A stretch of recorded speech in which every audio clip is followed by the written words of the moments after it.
Accessing the Show, Episode 2, The Viewing Party. To prepare the new club members for an energetic discussion, Ryo and Armani approach several new community center members and invite them to the first club meeting. The new members are encouraged to sign up for Streaming Plus, since Finding Alyssa is exclusive to that service. Ryo is surprised that some of them say they aren't planning to watch the show. Armani reminds her that not everyone subscribes to Streaming Plus. Luckily, Charlie has her own subscription. She graciously offers those who don't have or who can't afford Streaming Plus to come to the community center after school on Tuesday to watch the episode that they'll be discussing in TV Club the following day. That way, everyone has access and no one feels left behind.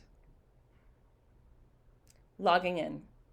When you begin a new session, a website will ask you to log in with your username and password, which is authentication. So authentication, websites use a variety of ways to verify that the person on the other end of the connection is who they say they are. They may also use encryption to ensure that if anyone intercepts the information before it reaches its destination, they won't be able to read it. So authentication here is the username and password. Charlie usually watches Streaming Plus on her TV at home. In order to sign in on a community center computer, Streaming Plus requires a two-factor authentication to keep her information private and verify she's really the person logging in. The app sends a code to Charlie's cell phone via text message. She enters it into the community center computer and is now able to access her Streaming Plus account. They're ready to watch the show.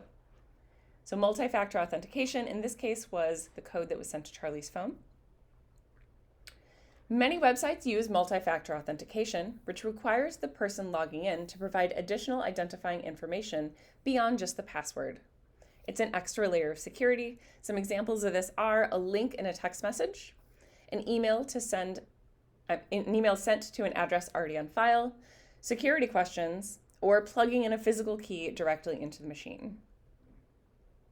Multi-factor authentication is important because each step provides an additional layer of protection that must be broken in order for someone unauthorized to access your account. Privacy. Watch this video to learn more about privacy.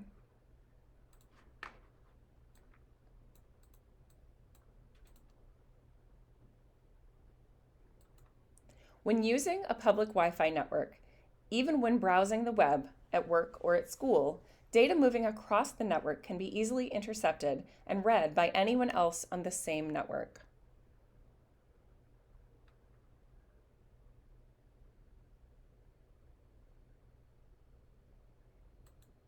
Encryption enables private, secure communication by encoding messages between a sender and receiver so that only they can view the content.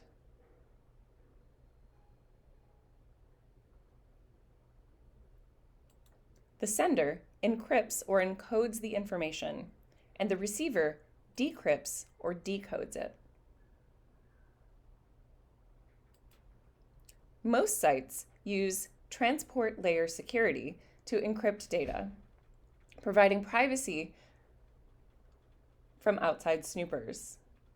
When you go to a site in your browser, the site and browser perform a digital handshake to establish trust. The site provides a digital certificate of its identity along with a public key.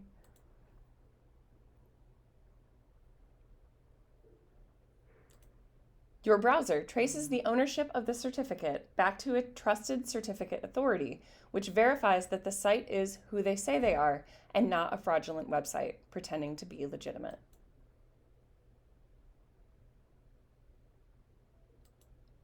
The handshake relies on your browser to encrypt data using the public key, while the site uses a separate private key to decrypt it. Once the site's identity is confirmed, the handshake finishes by generating a unique key that is shared by both the browser and the site, a process known as symmetric key encryption. This new key is used to encrypt all of the data in the session, ensuring that only the sender and receiver can read it. You can tell if a website is using an encrypted connection by inspecting the URL, which will begin with https:// as opposed to the insecure http:// protocol.